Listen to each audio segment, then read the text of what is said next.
Allow people in.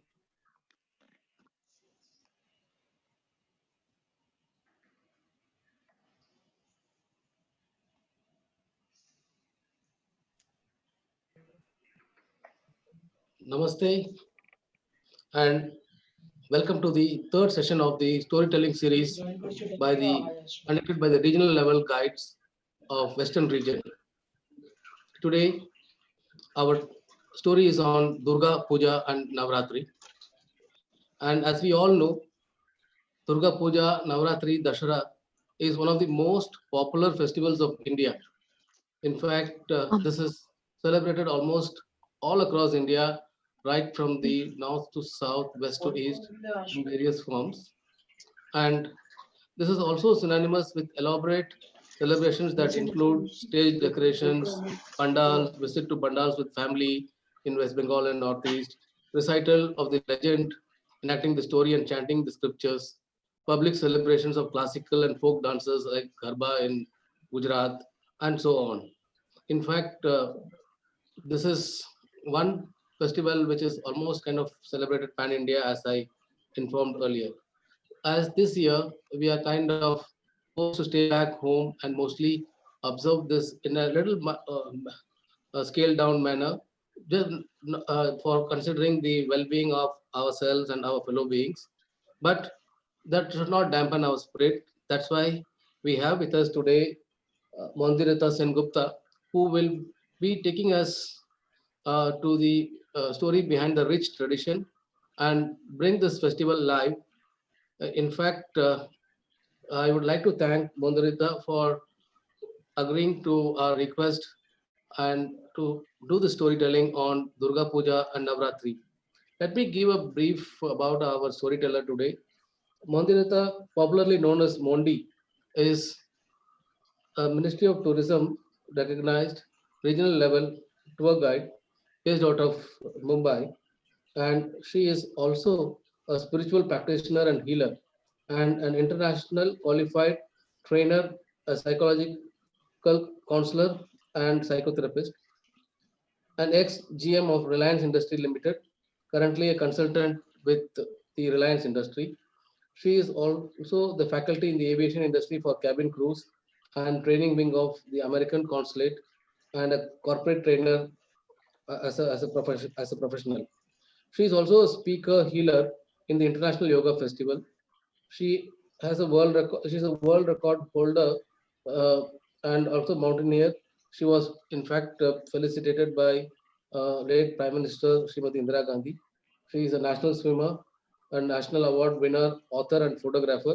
While she has performed Indian classical dance and music nationally and globally, such as the multifaceted talent of our speaker today. As a philanthropic social worker, her mission has been to serve and support orphans, underprivileged children, old age, supportless people, spiritually elevating the masses and transforming scars into stars through healing, counseling, and training. She conducts tours all over India and runs a yoga and meditation center in the Himalayas, in fact, in the foothills in Dehradun, and conducts spiritual retreats for the domestic and international seekers. With this, now I invite Ms. Mondarita Sengupta to take over the web space and take us through this amazing story of Durga Puja and Navratri for the next couple of 1 hour. Thank you, Mondarita, for accepting our invitation and welcome all. I also invite all our participants today who have taken a time to join us. It's a Monday, but still we are really grateful to you to come join this webinar series. Over to you, Mondarita. Thank you. Thank you, sir. Thank you very much. Namaste. Good afternoon, everybody. Before I show the screen, I would like to see the beautiful faces of everybody. I don't want to feel I'm talking to blank screens. So for a minute, if you could just put on your videos, so that I can have a just and then when I share the screen, you can all switch off your videos if you wish. So, welcome to this session. As a part of the Ministry of Tourism and Culture, I am privileged to, have this opportunity to share my knowledge about Durga Puja and Navratri. We all know the general, story of Durga Puja or Navratri, most of us, because we've grown up in that culture. But I'm going to take it in a different direction, where I want to talk about the spiritual aspect of it, the spiritual essence of it, which you will be able to correlate with your own life, because the Sanatan Dharma has been so rich. Whatever it has given to us, it is not just stories, it is about our life, our practices, and our lifestyle. So I don't want to waste time. Let us directly go into the screen share, and I'll start the session. Thank you very much. Okay.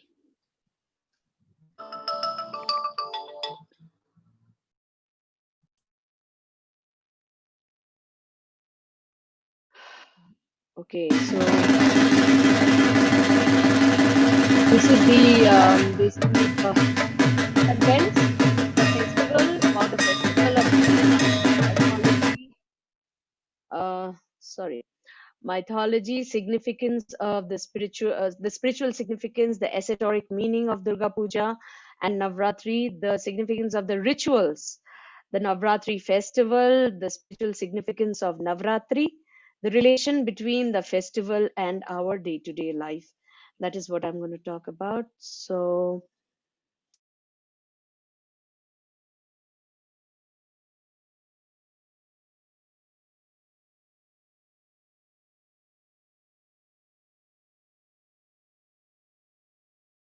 the Durga Puja that happens in Calcutta. So, Sarigama you Sarigama Karva can Sarigama see, Karva Mini. these are all the different types of highways. कल्याण्यै प्रणतावृद्ध्यै सिद्ध्यै कुर्मो नमो नमः नैऋत्यै भुवृताङ्गलक्ष्म्यै सर्वाण्यै ते नमो नमः दुर्गायै दुर्गपालायै कालायै सर्वकारिण्यै ख्यात्यै तथैव कृष्णायै धूम्रायै. Then we have, these are the pandals, if you see. Beautiful pandals. In fact, one year, see, they had made the London Bridge. This is again the Akshardham temple. Then there was the stupa of Madhya Pradesh. Then we have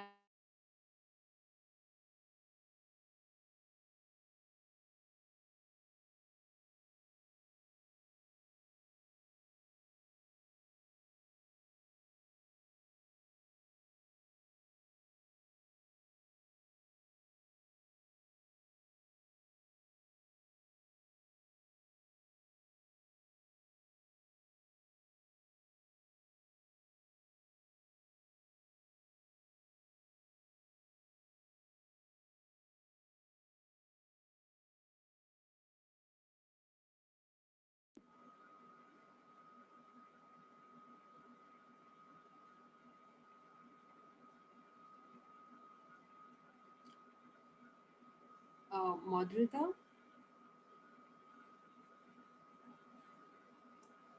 I'm sorry, viewers, I think we have lost her due to connectivity issue. We'll be back. Yeah, keep trying.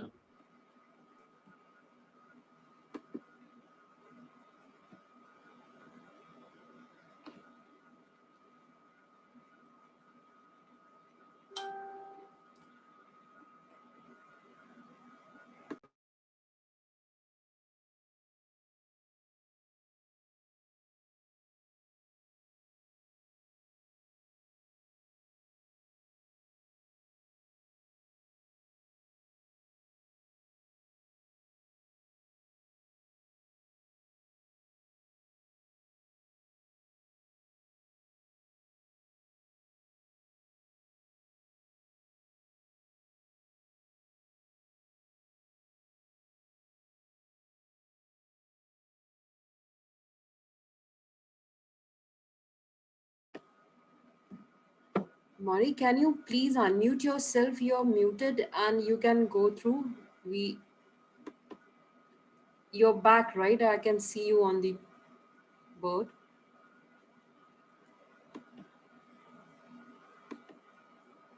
Madhurita, can you hear us? Below.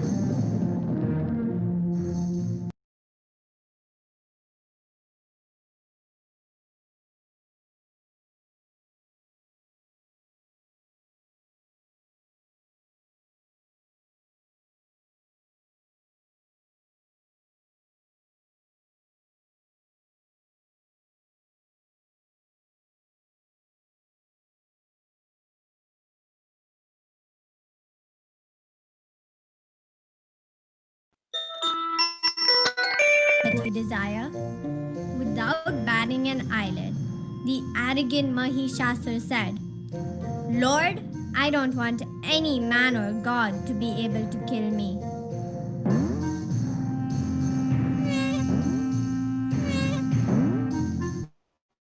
Brahma raised his hand in blessing and said, Tathastu, so be it, my child.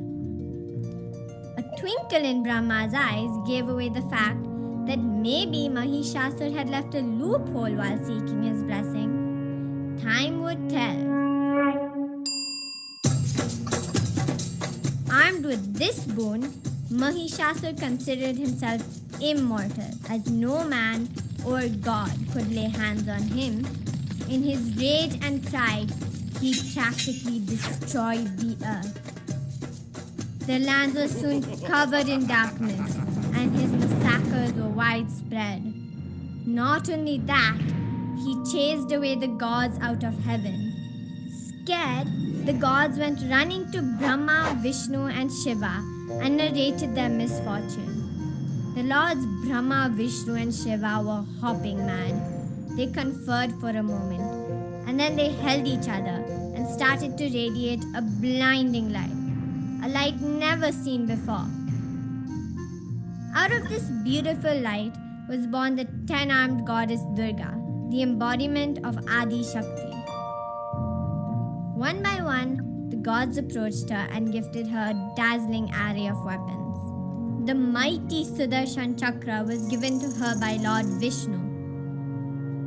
She got a kamandal or pitcher from Lord Brahma. She got a quiver full of arrows from Lord Varuna, the god of the sea. Lord Yama, the god of death, gave her a powerful Savata, Indra's white elephant, gave goddess Durga a bell. Its noise helped her confuse the demons. Lord Shiva gave her a dangerous trident. The mighty Himalayas give goddess Durga a lion to ride upon. Armed with 10 weapons, gifted to her by the gods, one for each arm, she looked ready to show Mahishasur who the boss was and went into battle with him.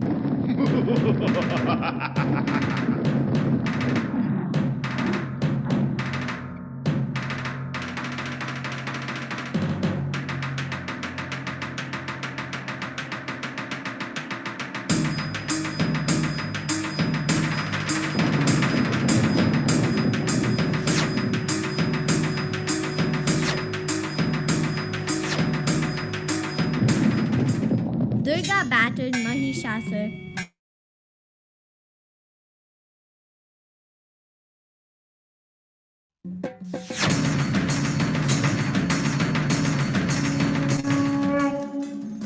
At last, the balance of life was restored. To celebrate this victory, we perform Durga Puja every year. Durga Puja is a 10-day carnival in Bengal.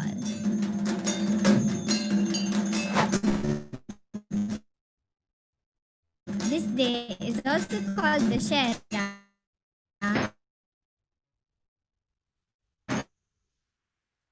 and we celebrate Lord Ram killing Ravan too. Okay, So that is the mythology of Durga. Now let me just tell you where did in our Sanatan Dharma we have seen so many gods and goddesses. Where have they come from? Initially, there was only Parabrahman or the supreme being. And what is God? God is pure light with energy and consciousness. So when that pure light, it radiates into different rays, they come out in the form of different gods. That is why we have different gods performing different roles. If you see, Ganesha is for removing obstacles, Shiva is the recreation god who destroys evil and recreates, Lakshmi is for example prosperity and abundance. So in this way, every aspect of God is named as a deity, and Durga is the deity of Adi Shakti. So she is basically power, the power required to destroy evil. That is basically the role of Durga. So this, as you see, is basically Mandrita. So I was born as a baby. Then I grew up and I started going to school. I became a student. So my teachers used to call me student. Then I'm a trainer, a guide, and a counselor. So people calls me, teacher, trainer, guide, whatever. Then I got married, and my husband started calling me Bo, which is wife. I played different roles of housekeeping and taking care of household. Then when I gave birth to a baby, to two babies, two lovely babies, my children started calling me Mama. So I became the mother of children. And in the future, I will one day become probably a I'll have my son will get married, my daughter will get married, I will become a mother-in-law. So then my daughter-in-law and son-in-law will call me mother-in-law. I'll become a grandmother, and when I become a grandmother, my grandchildren will call me grandmother. If you notice, I, Mondrita or Mondi, is the same identity playing different roles, being called by different names. So if you see that these names, all the roles that I'm playing, same happens with God. So God Parabrahman, he's playing different roles in different names, but the identity is the same. Why I'm telling you these is you will get to know when I correlate everything at the end. So these three deities have created Durga. That is Brahma, Vishnu, and Shiva or Mahesh.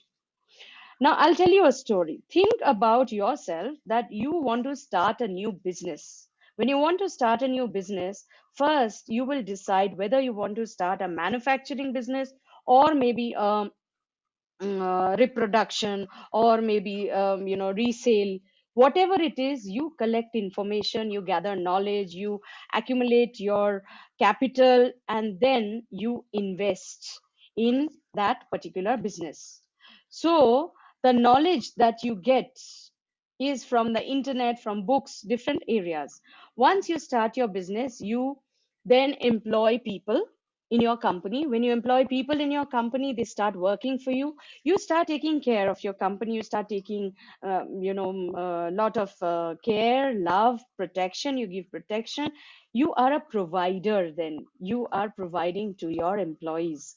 Now suppose one employee becomes corrupt and he starts spreading evil. Then what do? You would want to retrench him or eliminate him so that he does not spread that poison in the whole company. That is why what happens is, what you do is you then use your power to retrench them. Similarly, in God's company, Brahma is the creator God who has created this whole universe and Mother Earth. Now, when he needed knowledge, he got it from his counterpart Saraswati, who is the goddess of knowledge. When creation was created, when Mother Earth was created, he handed it over to Vishnu. Then the role of Vishnu comes over, who is the protector and provider and preserver. Now, when he is running the company, even he needs a lot of wealth. wealth of love, wealth of money, wealth of everything. So that is provided by him, by his counterpart, the goddess of wealth, Lakshmi. Then as this expands, humanity expands, and there are maybe, extremists, terrorists come into existence, then he hands over them to Shiva or Mahesh. Mahesh, he is not the destroyer god, but he is the reconstructor god. He destroys evil to recreate. He's a recreation god. So when we have a war, we need Shakti or power. So comes the role of Durga, who provides the power of war, destruction of evil, and then finally evil is destroyed. So why I told you about all these three is all, if you notice that every god has a counterpart complementary to each other. They cannot work without each other because they're providing each other with different kinds of different aspects of God. Right? So, sorry. So, why is, so as per the Chinese concept of yang and yin, it is basically the female aspect and the male aspect. So if you see the the Ardhanarishwar, it's the same. It is basically the Shakti and also the masculine aspect of God which works together, and then finally finally the best result or the outcome is produced. So if you see even our brains, it has a male aspect, a female aspect. Everything balances when both these yin and yang aspects of each other works in combination too. That is why you will see, notice that even procreation happens when there is a union of the male and the female. Similarly, in the universe, there is Father Sky and Mother Earth. Mother Earth is the feminine aspect, whereas Father Sky is the masculine aspect. So, when they work together, harmony, balance, everything works properly. So if you notice now, I said Brahma is creation. The creation god, Brahma plus versus Saraswati, together they are called divine light. Divine light means knowledge, wisdom, and creative energy. That is the creative aspect of God. Then comes Vishnu and Lakshmi. Vishnu and Lakshmi, they are the divine love aspect, which is actually the providence aspect of God. They are providers, they are the aspect of God. Similarly, at the end comes Shiva and Parvati. They are called divine power. This divine power means the power to fulfill, the willpower to fulfill or manifest what you want to achieve, what you want to do. So these three aspects of divine light, divine love, and divine power, which is Brahma, Vishnu, and Mahesh, is there in every religion. Spirituality is universal knowledge spoken in the language of different religions. Every religion has this spiritual truth. And Parvati or Durga plays the most important role because she is the one who finally destroys the evil. So I'll show you the similarity in religions also. So my guide friends, when you go to Elephanta, you have seen we do have the omniscient, all-knowing God Brahma, the omniprovident, all-giving God, which is Vishnu, and the omnipotent, which is Shiva. So divine light, divine love, and divine power. In Christianity, this Trinity aspect also exists. So if you think about yourself, each of us, we have these three aspects in us. We have Brahma in us, we have Vishnu in us, we have Shiva in us. We have wisdom, knowledge, the creation aspect. We can create. We think of, new things, new ideas. We think of creating business. We think of creating new projects. Whatever we are creating, that creation is basically the Brahma working within us. Then when we are loving our children, we are loving our work, we are loving our home, we are providing, we are working for everybody at home to give with responsibility, with reliability, we are playing the role of Vishnu. So the divine love in us is action.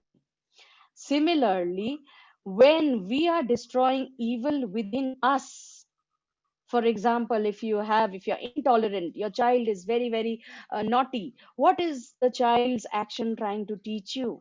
The child is actually unconsciously, the divine child of God, which is you've given birth to this child, is trying to teach you patience, is trying to teach you tolerance. So if you notice, I, which is you have all the three aspects of God within you. And the same thing is there in every religion. So this is the Trinity aspect in Christianity. They say Father, the Son, and the Holy Spirit. The Father is divine power, which is the Shiva aspect. The Son is divine love, which is the Vishnu aspect. And the Holy Spirit is the divine light, or the wisdom aspect, or the Brahma aspect. I will correlate all these with Durga at the end. So in Islam also, we have Al-Muqtadir, which means divine power, or it is same as Shiva and Parvati, the dual combination of Shiva and Parvati. Then Al-Wadud is the divine love aspect of God, which is again Vishnu, and we have Lakshmi. Then we have Al-Khalid with divine light, which is the aspect of Brahma and Saraswati. Similarly, in Egyptian tradition also, we have Osiris, Isis, and Horus. So Osiris is the power, or Shiva and Parvati aspect of God. Isis is the love aspect of God, which is Vishnu and Lakshmi. And Brahma and Saraswati comes in Horus. And you know that the evil eye is actually the symbol of Durga in our tradition. Our Durga is the one who kills evil, and is what is there also in Egyptian tradition. It is also there in Judaism. There is God the Father, God the Son, and the Holy Spirit. The Trinity aspect is almost and always there in all the religions. So understand that the Shakti, the power which actually destroys evil, is final or Parvati. So, who is Durga basically? If I ask you, who is Shakti? What is the Shakti within you? Who is the Ashura? The Asura within us. If you see, what is Durga doing? Durga is killing the evil within us. All the malice that we have within us, the negative thoughts, the negative words, the negative action that we do, when we neutralize this, when we eliminate these, when we kill this within us, the Durga aspect within us is active, then playing the role. Similarly, the Durga within us also kills the selfishness, hatred, prejudice, envy, jealousy, anger, anxiety, the dishonesty, insecurity, despair, hopelessness. So these are our real asuras. All the greens, all in us. All the enemies are within us. We don't have to look for enemies outside. We already have Asura within us. We already have Durga within us. And that Durga has to be activated to kill, destroy the Asura within us. So this is the festival of inner purification. Physically, we are seeing as the idol of Durga, we are seeing the idol of Asura, we are seeing all the 10 arms, we are seeing the weapons. But basically, if you go internally inside, then it is nothing but the festival of your emotional toxins, removing your mental toxins, removing your physical toxins in your own home, in your comfort zone. Why your own home? Because in your mind, you are comfortable, you are in your comfort zone, that is your home. So within your home, you can activate the Durga within you, and you can kill all the asuras that erupt. So the inner festival of inner purification, you must use the invisible 10 hands and the divine weapons that God has given us. I will talk about it. There is so much I can talk for hours and hours telling you each and every significance, but very concisely, I'm trying to finish it as early as possible with the maximum knowledge. So, we know that Durga has with 10 weapons. What is the significance of them? Before I go into the significance, we know that all these deities have actually given these weapons to Durga.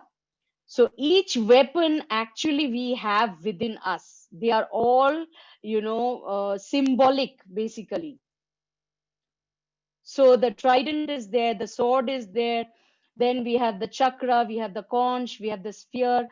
I'm not going to go in depth, but I will talk about how we can use these inner weapons. So as per Patanjali Yoga Sutras, we have it is the 10 hands of Durga, which is the 5 fingers of one arm and the 5 fingers of the other arm, which is called the 5 yamas and the 5 niyamas. What are these 10 hands of Durga symbolically representing in our life? The first is ahimsa, loving kindness and non-injury. Aspect of injuring people, injuring your loved ones, you are using one weapon of Durga. Then comes Satya. Satya is honesty and non-lying. Killing the dishonesty. When you're using this virtue to kill the lack of objectivity, lack of untruth, lack of correct expression, the way you should express, you are killing those. You are using another arm of Durga. The third yama, which is the third arm of Durga, is generosity and non-stealing. Generosity means not only donating by money, generously loving, generously sharing, generously giving whatever, giving your time is also generosity. And stealing, for example, you may say, I don't steal, but if, for example, if you see a married man having a relation with another woman, he is also stealing. He is stealing the love which is due to his wife and giving it away to another woman. So he is stealing love. So suppose the wife dies after 20 years, 30 years, and he grows old. He has brought up his children in a very, very beautiful way, giving all his life and his dedication. And when his children have grown up and he has, the children are settled in US, and they don't even call him, they don't even find out, maybe once in a year, once in 6 months they call. He wonders that what happened. I have given so much of love, care, so much of all my entire life I have dedicated, but they do not love me. They do not take care of me. What is basically happening? He has actually this evil within him. As long as that evil is there within him, the stealing is there, the stealing energy is there within him. What will happen is he will attract, or he will distract love. He will distract honesty. He will not get people generously taking care of him. So these are related to every arm of Durga, which symbolically represents these. Fourth comes Brahmacharya. Brahmacharya means focus, constancy of aim and effort at one point. A child at the age of 5, he is probably a farmer's son. He Maybe the farmer is uneducated, he has never gone to school, but when this child sees the aeroplane and he thinks that one day I wish I sit on that and I, drive that aeroplane, that once it will attract positive energies from the universe, and finally it will make him fulfill his dream. So he is eliminating by himself all the obstacles. So a brahmachari, what he does, he is focused, he is one pointed. Anything distracting him, he will remove those. Even in Hindu mythology, if you have read that Narada used to come with these dancers, these apsaras, to distract these saints who used to meditate. So What was required that time was this particular weapon or this Shakti. These are all different Shaktis given by God. So this Shakti of Brahmacharya, one pointedness, which will make the person fulfill his dream and desire. And or in this one arm, the last one is aparigraha, which means moderation and non-excessiveness.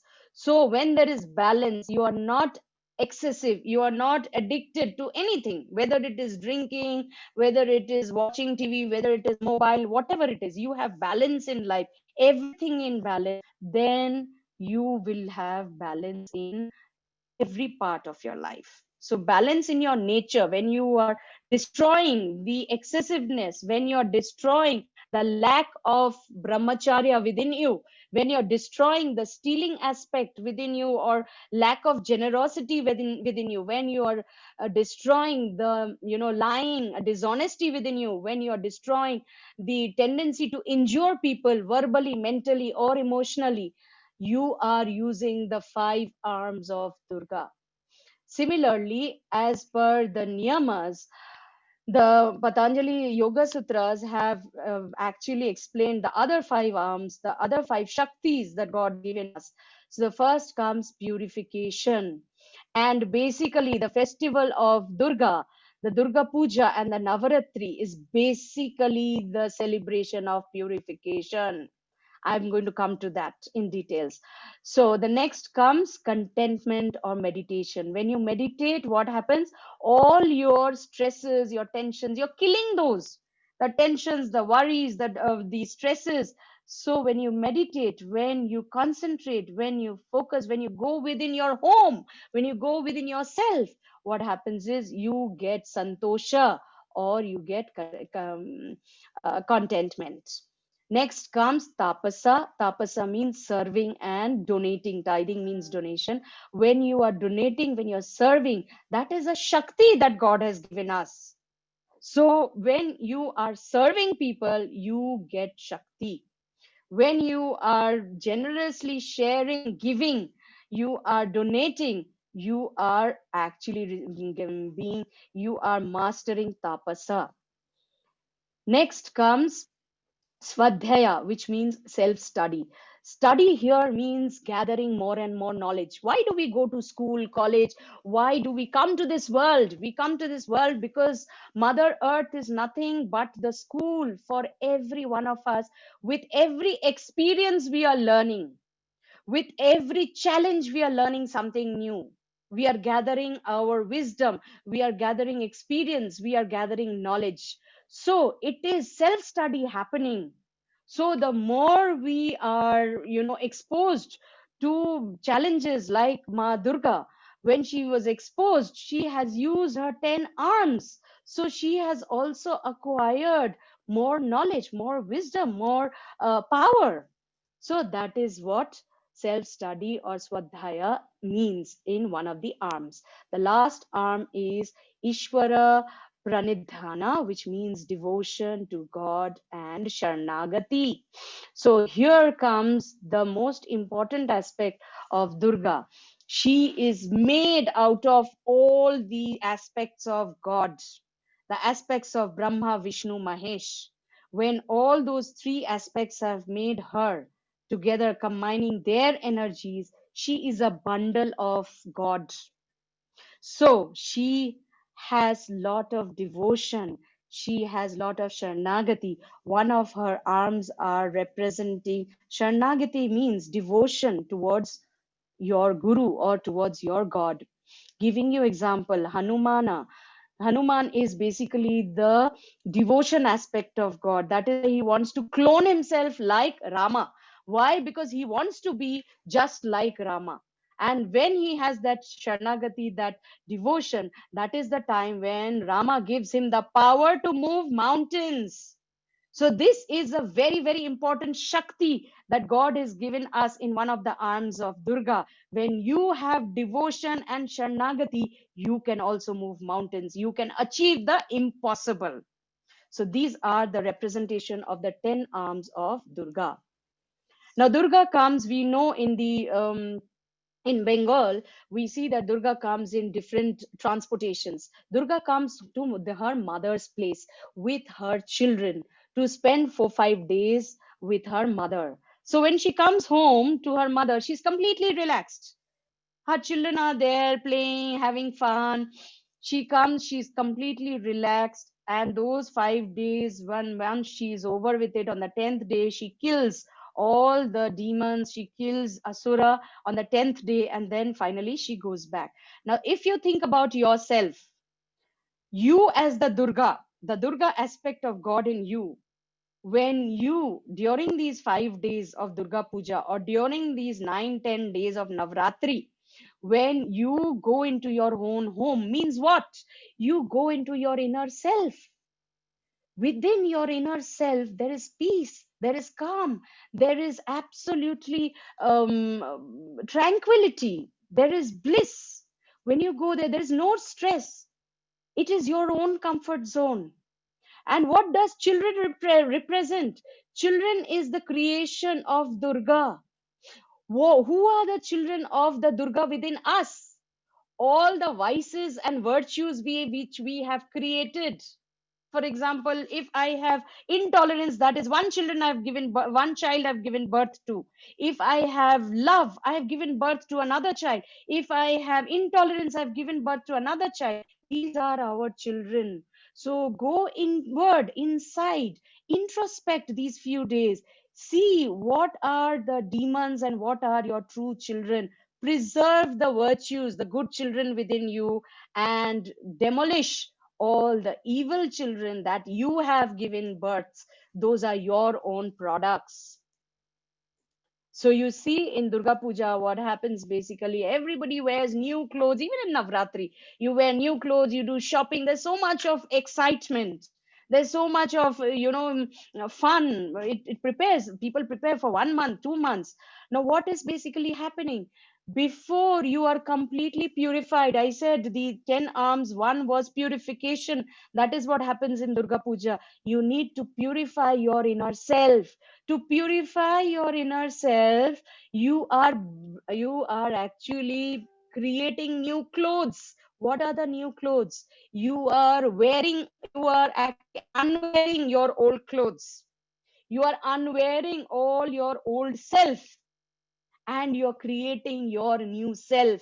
The creation of the new self with only good virtues, with only positivity, with only purity, with only innocence, with only divinity, with only spirituality. Spirituality means divinity, divinity means purity.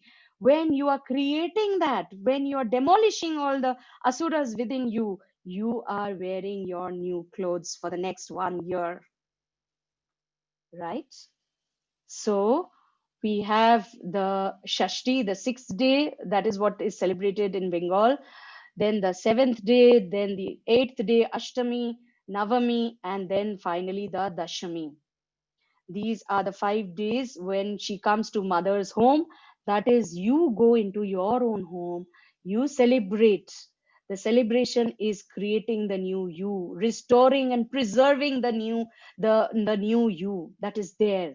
So you are using the Durga, the Shakti essence, or the Shakti aspect of the God's essence which is there within you. You are using the Shakti within you. You are using the Shiva aspect and the Parvati aspect to create a new you within yourself.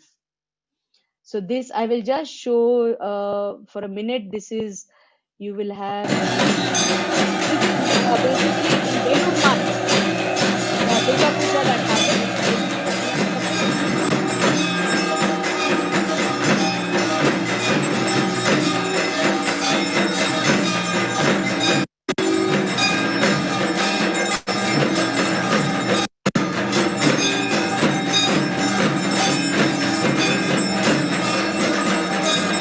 How they're doing the Vandana.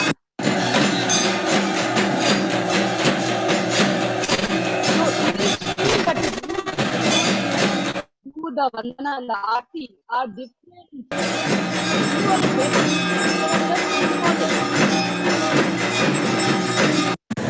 Ring Sri Esha Swachandana Patra Pushpanjali Sri Chamundayai Harini Trailokya. So basically what is happening, it is basically purification. The mantras, when they are chanting, what does the mantras do? The mantras are purifying the whole place. It is purifying the person. It is purifying everything around you. So that Shakti is to be used to purify yourself. So there is also this Dhunuchi dance, which happens. They dance with this mud pot, and there is camphor in it, and it emits lot of fumes, and there is a dance that happens with it. So what is happening symbolically, I can't go into everything, but what is happening, this is actually also used for purification. The fumes actually purify the energy of the whole place, bringing down the divine energy and giving power to the whole celebration. Then comes the last day, when it is the Vijaya, Shubha Vijaya. So what happens, the Bengali ladies, they will wear say sindoor, they play with sindoor. They put sindoor on mother, on Parvati's forehead, on the on the forehead, and then they also use it for each other. What does it imply? Let me tell you. How did sindoor come into existence? Earlier, when tribes used to be there, that time, if the head of the tribe would like any woman, he would want to own him so that no other man would look at him. So he would cut the forehead of that woman with his knife. It would bleed, and that mark would remain. The blood mark would remain, and that gradually became the red sindoor. So the moment a man marries, he basically makes the woman wear sindoor, meaning you belong to me. So when a person, as long as a woman does not wear sindoor, it is a representation that I am available. I do not belong to anybody, permanently. I mean, permanently in the sense, in this lifetime. So the sindoor, this also has the significance of belongingness. That means Durga belongs to Shiva. Shiva belongs to Durga, meaning the Shakti belongs to the destroyer of evil god, who is Shiva. They work hand in hand, complementary to each other. So when they are, complementary, working together, hand in hand, then what happens? You can achieve ultimate success. So basically, that is why this, this is a representation of the Shakti with the Shiva together. So at the end, on the 10th day, she is fighting, she is killing Asura with her own Shakti combined with the Shakti of Shiva. Both the male and female energies, both the male aspect, female aspect of God, both these together is the ultimate power with which you can kill everything. So within us, if you go within yourself, what is the Shiva energy? The Shiva energy is nothing but the willpower that you have. You have identified you have these vices, you have these weaknesses. Then you use the Shakti, the power to destroy it with your willpower given by the god Shiva. With that willpower, when you kill them, finally the Asura within you is killed. Okay, this I'll show you a little of how it happens. All.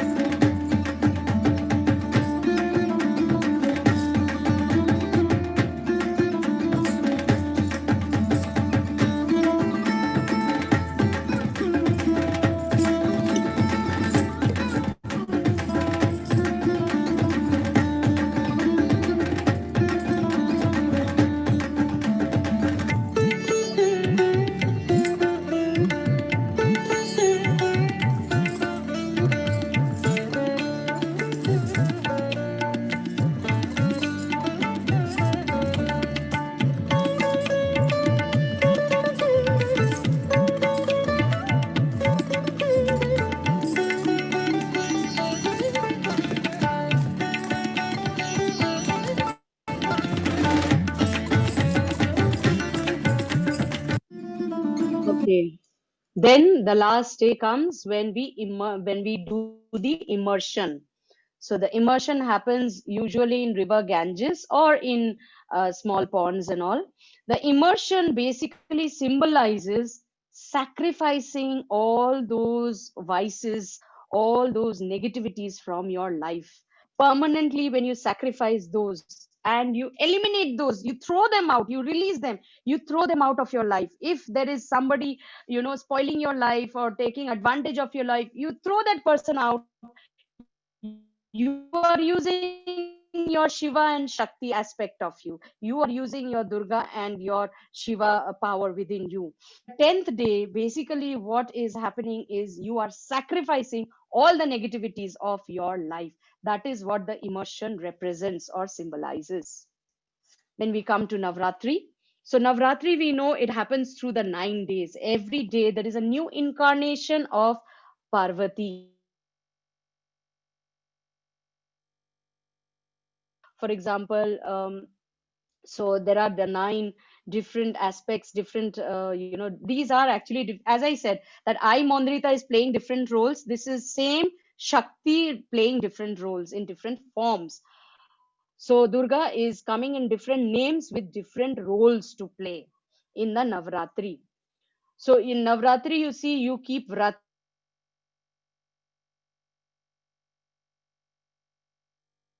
in your physical body. When when you're doing Vrat, your every organ of your body is getting rest. They are not tensed.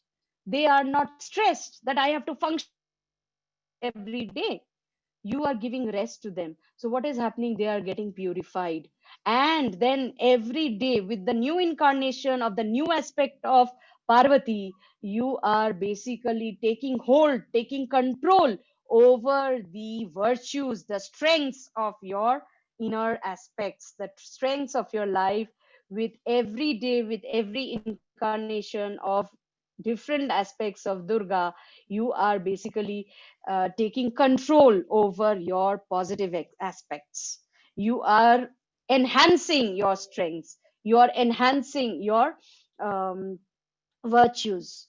So this I have already told you. I don't need to go through this.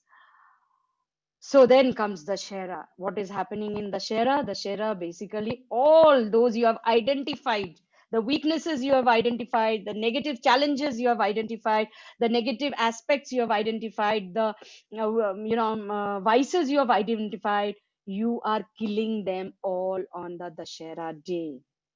So finally, you are sacrificing those, you're chopping off the heads of each and every vice within you. When you are doing that, you see, Rama had done it. So here also is the same. As I said in Dashami, we are having the Sindur festival. So there the Shiva aspect comes. Here what is happening is Rama aspect comes. Rama is also Vishnu. So what is he doing? He's preserving the goodness. So what the Vishnu aspect within you, the Rama within you on the Shera has to restore, has to preserve, basically, has to preserve the goodness that you have. But sacrifice, eliminate, retrench all the negative aspects. Even if there are challenges in your life, when you are finding the solutions to it, you are using in your willpower, you are using your creatively you're thinking with your ideas. That is, you are using your Brahma aspect to think of new ideas how to solve that problem. When you get the solution, what has happened is your Shiva has actually taken over. The willpower is there, Parvati aspect is there, it is taking over the solution, eliminating the problem. You are then just getting over that. So you're preserving then the solution, you're providing that solution, you're preserving that solution, and then finally you are using that solution to make your life better.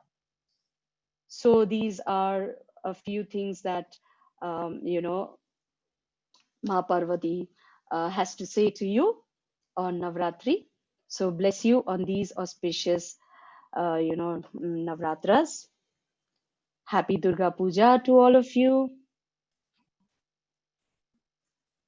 I will now come to the question answer session. I hope now you can put on your videos. These are just my numbers and my email ID. In case you have any questions, if you have any kind of queries, you can email to me. You can also call me. I'm a call away. I do conduct sessions regularly online also. I'm doing complimentary sessions every day to, I started when the pandemic started. Then I started these sessions to ward off, for my tourism friends, to ward off fear of pandemic. And, the participants have enjoyed it so much. Some of the participants, I hope they are here. They may also give a response that they have continued. So, when you relate all these to your own life, then you will have a Durga Puja every day in your own life. Every day you can celebrate Durga Puja. Every day you can celebrate Navratri in your life, in your home, within your family. So I thank you very much, all of you. You can take a picture if you want of the numbers. Thank you very much, all of you. Now you can switch on your videos. I will stop sharing. You can switch on your videos, and whatever questions you have, you can ask me. I'm open for that. And also, please give a feedback, whatever you feel about the session. Yeah, namaste again. Thank you, Those Mandrita, for this excellent session.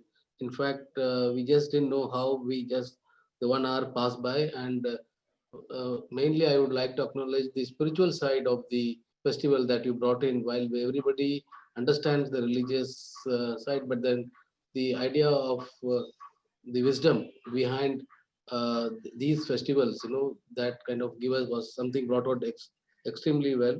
And as I see from the chat side, it's been an amazing feedback from people. I don't see any much questions, but in case if any questions, you can just raise your hand and put it. And Parul, you can allow uh, the mics to be unmuted in case somebody wants to have a question.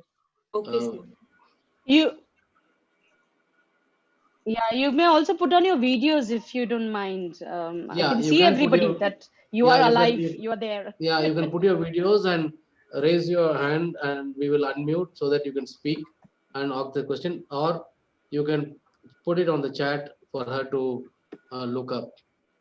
In fact, we have another uh, few more days of celebrations. I was in Gujarat on the 17th, the first day of Navratri. Of course, the fanfare of the Garba was missing, but then the spirit is there, so everybody is kind of celebrating in home and across. So you have been living in Bombay. Tell something about Durga Puja in Bombay, in Mumbai. Yeah, sir, there are 700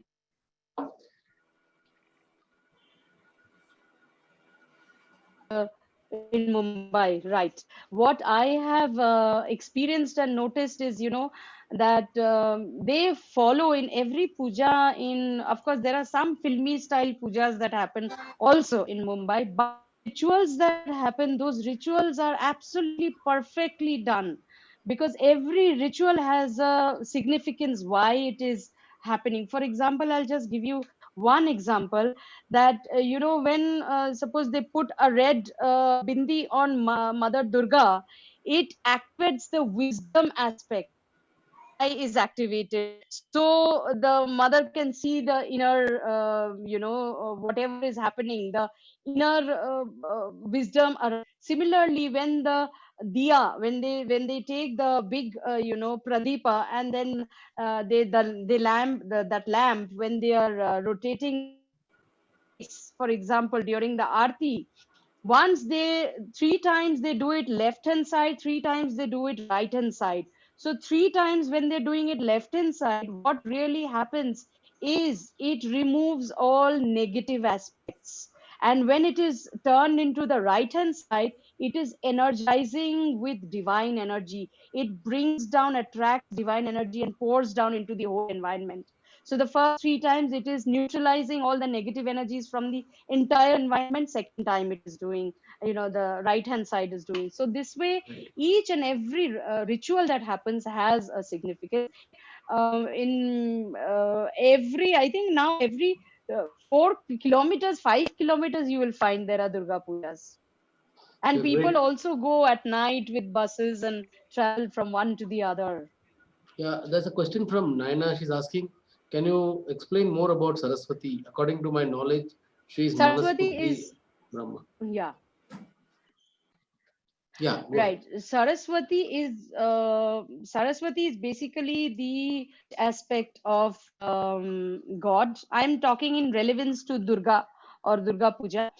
So she is the knowledge aspect of God, where Brahma is creation. Just like you create, you need the wisdom, the knowledge.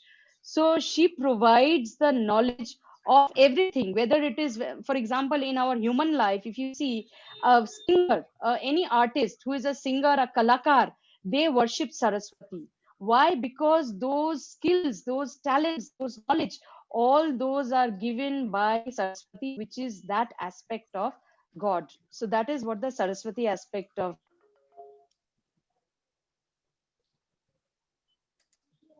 I think Anjali has a question. She's raising her hand. I think.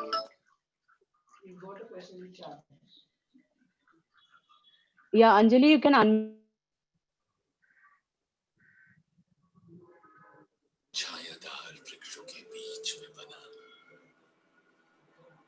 Parul Anjit Rashi. Yeah, please Yeah, unmute people can Parul. unmute She themselves. has a question. I have removed the restriction. Anjali, Ms. Anjali, you can the unmute host has yourself and given you speak. permission to unmute yourself.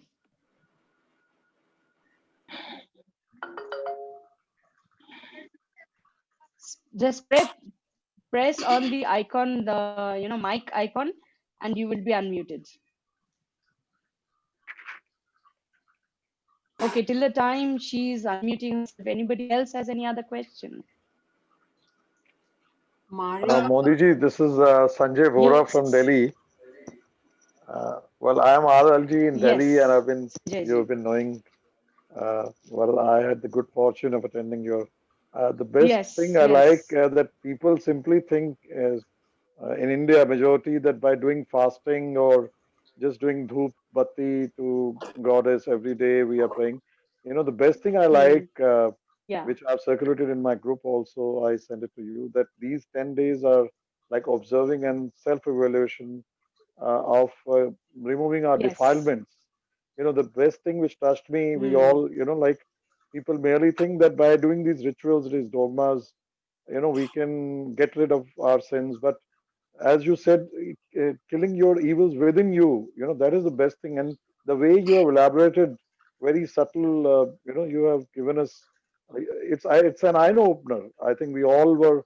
I got overwhelmed when you were. I have noted uh, and we are really fortunate the people who are attending that goddess Durga is giving you power to bestow this great wisdom and knowledge, and the way you have blended the other like in religion, like all world, like it's Vasudev Kutumbakam, the whole world is ours.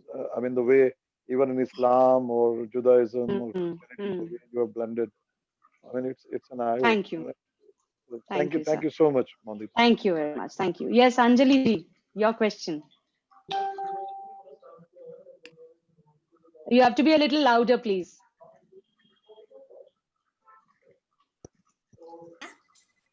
Yes. Okay. We worship Shanta Durga as our Kuladev. Mm-hmm. She is at Goa. But tell Okay. me, why do we call her Shanta Durga? Okay. Okay. See, as I said that. Okay. Let me jump on. Every incarnation of goddess or any god has different roles to play. For example, when Vishnu was born as Krishna, Krishna is basically the love aspect of God. Similarly, when he was born as Ram, he had a different role to play.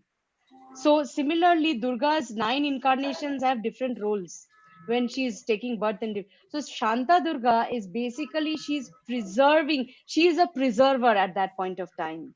She preserves the good. That is what Shanta Durga is basically meant for. Thank you. Thank you. Okay, welcome. Anybody else? Any other question? And I think Okay, it's been a great thank you session. very much. I Yeah. hope all of you have enjoyed. And again, let's continue with the spirit of festival and Navratri and bring in the goodness. And as you said, try to identify the evil within us and see we finish it off as much as possible with our own inner powers. And thank you, Monolita, for taking time Thank you. and accepting our invitation to speak. And that was a great effort. You have done a lot of research, and I think the feedback says it all, how good it has been. We look forward to having you sometime in future. Once again, thank you all, and Thank special you. thanks to Parul, who Thank has you, sir. been behind and supporting us with all the technical what do you call support and knowledge so that the webinar goes smoothly. Thank you, Parul from Safari Plus, for supporting us. Uh, also thank our team here in India I thank Tourism. you, sir. Yeah, Right. thank you. Yes, sir. I thank you, sir. I thank the entire tourism department and, of course, Parul for being at the back end supporting. I'm very grateful for this opportunity. I hope we all become channels of spreading light in this Navratri and in this Durga Puja. Thank you. Wish you all the best. Once again, thank you. Namaste. Yeah, Parul, you can end the session, Parul. Yes, sir.